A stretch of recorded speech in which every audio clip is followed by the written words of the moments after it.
అందరికీ నమస్కారం. Welcome to Bharati TV. ప్రస్తుత రాజకీయ అంశాలపైన మనతో పాటు విశ్లేషణలో పాల్గొంటున్నారు డివిఎస్ గారు. డివిఎస్ గారితో మాట్లాడదాం, మరిన్ని విషయాలు తీసుకుందాం. నమస్కారం డివిఎస్ గారు. నమస్తే.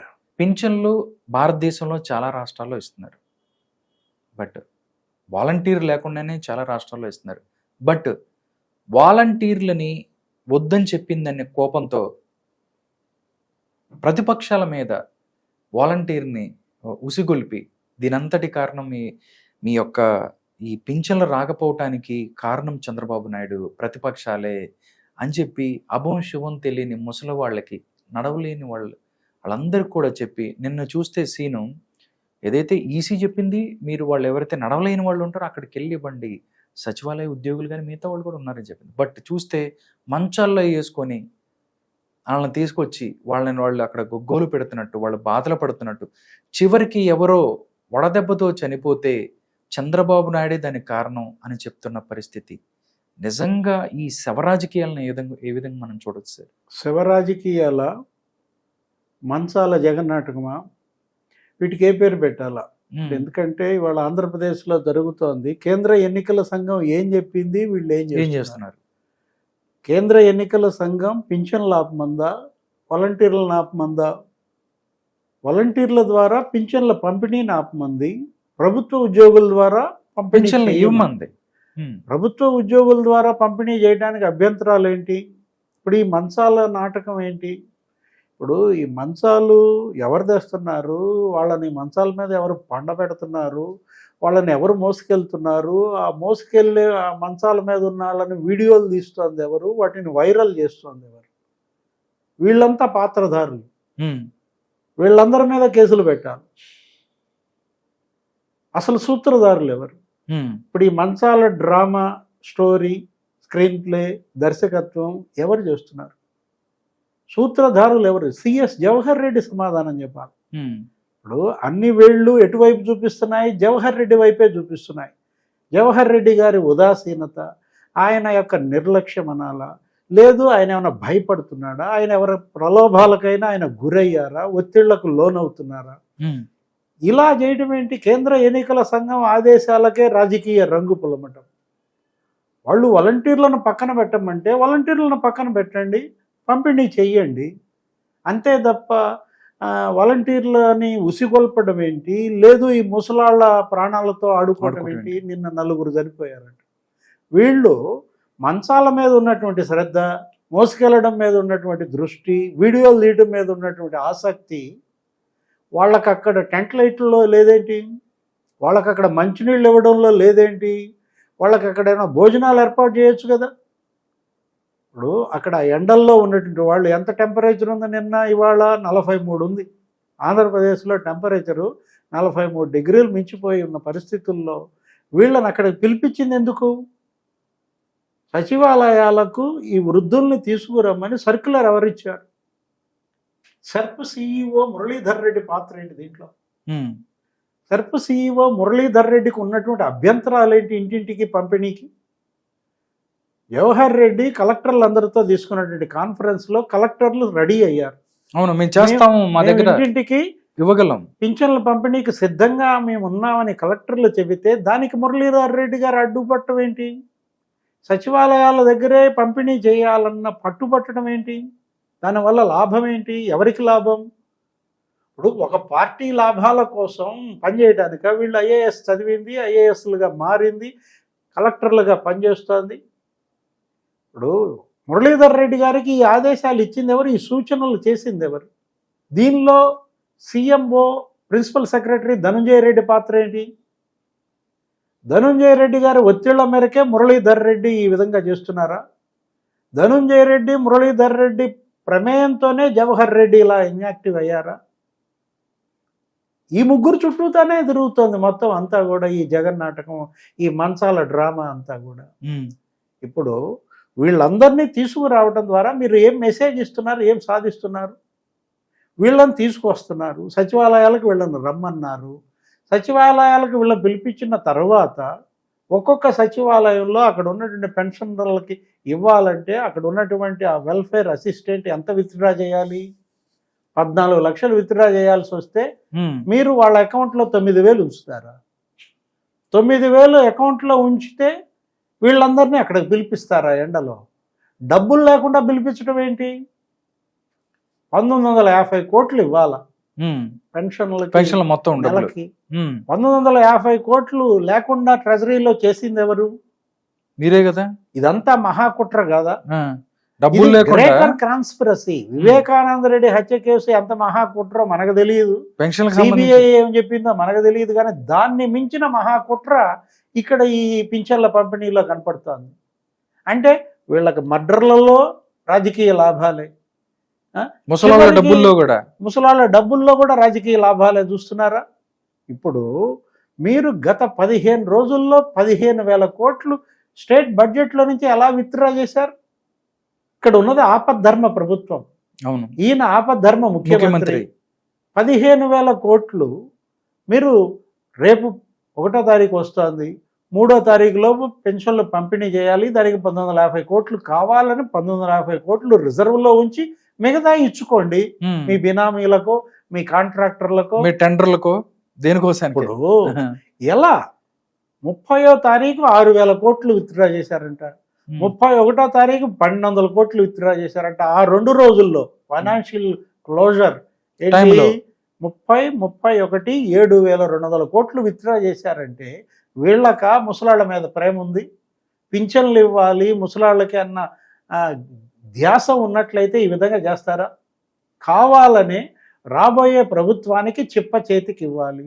వచ్చేది మన ప్రభుత్వం కాదు, మనం మళ్ళా గెలము, మనం ఓడిపోతున్నామని ముందే ధ్రువపడి మొత్తం ఖజానా ఖాళీ చేయించి ఇక ఆఖరికి దింపుడు కల్లా ఆశతో ఈ ముసలాళ్ళ ఓట్ల కోసం, వీళ్ళని రెచ్చగొట్టడం కోసం వీళ్ళ ప్రాణాలనే పెట్టినారా, బలి తీసుకుంటున్నారు. ఇప్పుడు ఎలా చూడాలి? మహాకుట్ర అంటుంది ఇందుకే. నిజంగా పెన్షన్లు ఇవ్వాలనుకుంటే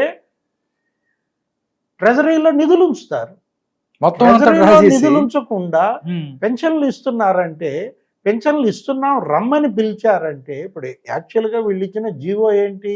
68 లక్షల మంది పెన్షనర్లు ఉంటే ఈ సామాజిక భద్రత పింఛన్లు, దానిలో 34 లక్షల మంది ఏమో వృద్ధులు ఉంటారు. వాళ్ళల్లో కూడా వృద్ధాప్య పింఛన్ తీసుకునేవాళ్ళు, వాళ్ళల్లో కూడా లేవలేని వాళ్ళు, రాలేని వాళ్ళు, ఇంటి దగ్గరే పంపిణీ చేయాల్సిన వాళ్ళని లిస్ట్ అవుట్ చేశారు. 9 లక్షల మందిని తేల్చారు. ఈ 9 లక్షల మందికి మేము ఇంటి దగ్గరికే ఇస్తామని చెప్పారు.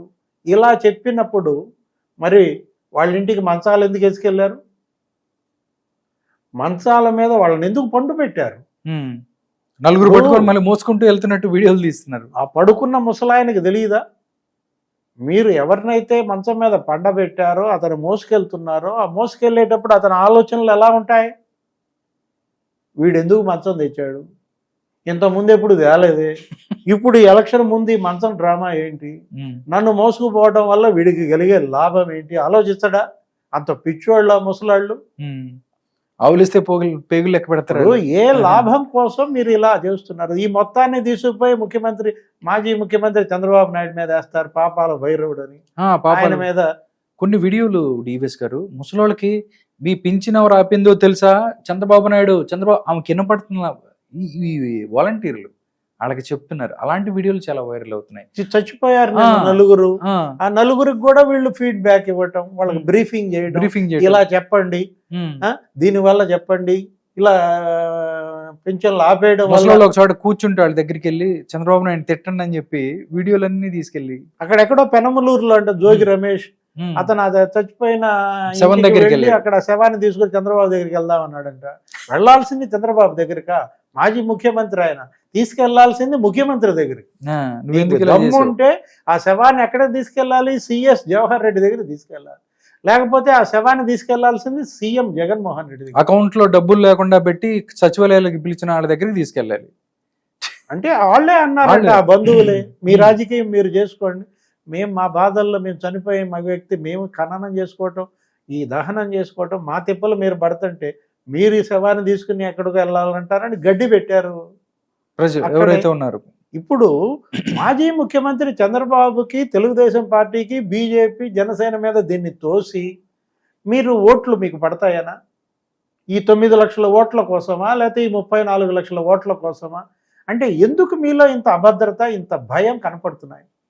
మీరు చేయాల్సింది చేయకుండా విలువైన సమయాన్ని మీరు దుర్వినియోగం చేసుకుని పోలవరం కట్టకుండా, అమరావతి పూర్తి చేయకుండా, పేదల ఇళ్ళు 25 లక్షల ఇళ్ళు కట్టకుండా వైఫల్యాలన్నీ మీ మీద పెట్టుకుని మీరే సమస్య సృష్టిస్తారు.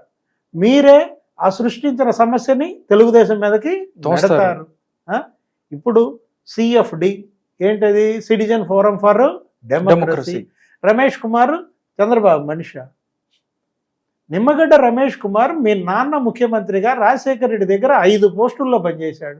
జిహెచ్ఎంసీకి ఏదో చేసినట్టున్నాడు, స్టేట్ హెల్త్ సెక్రటరీగా చేశాడు, మెడికల్ అండ్ హెల్త్. మీ నాన్నకు కావాల్సినాడు నీకు కాకుండా పోయాడా? కాదు, చంద్రబాబు నాయుడుకి అంత దగ్గర అయితే మీ నాన్న అసలు 4-5 పదవులు ఎందుకు ఇస్తాడు? ఇప్పుడు సిటిజన్ ఫోరం డెమోక్రసీ ఆ సిఎఫ్డి ఎవరున్నారు దానిలో? ఎల్వి సుబ్రహ్మణ్యం. మేధావులు. నీ ఎల్వి సుబ్రహ్మణ్యం నీ క్యాబినెట్ లో నీకు తొలి చీఫ్ సెక్రటరీ.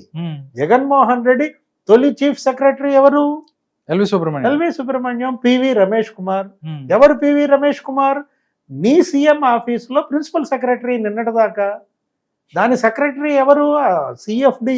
ఈ ప్రెస్ రిలీజులు చేసేది, మీడియా కవరేజీ ఇదంతా చూసేది అక్కడ కార్యదర్శి ఎవరు దానికి? లక్ష్మణ్ రెడ్డి.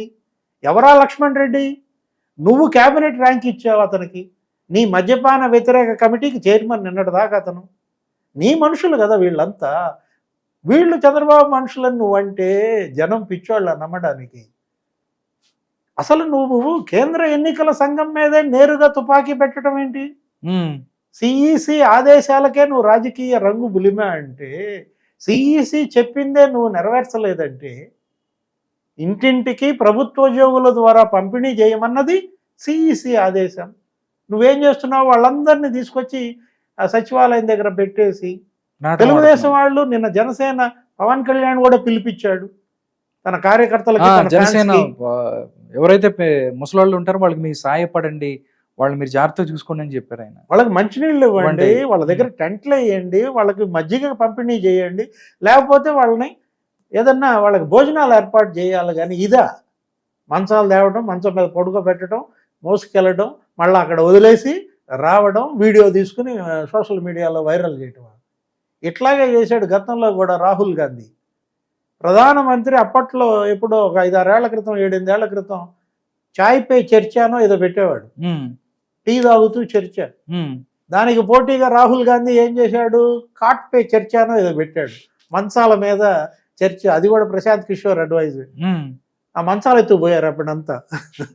రాహుల్ గాంధీ మీటింగ్ అవ్వగానే ఆ జనం మంచాలు ఎత్తుకుపోయారంట. అట్లాగే ఇప్పుడు ఈ మంచాల డ్రామా. ప్రభుత్వం మంచం ఎక్కింది, జగన్మోహన్ రెడ్డి ప్రభుత్వం మంచం ఎక్కింది కాబట్టే ఈ మంచాల నాటకం ఆడుతున్నారు. వైఎస్ఆర్ కాంగ్రెస్ పార్టీ మంచం ఎక్కిందనమాట. మంచం ఎక్కింది కాబట్టే వైఎస్ఆర్ కాంగ్రెస్ పార్టీ ఈ మంచాల నాటకం ఆరంభించారు.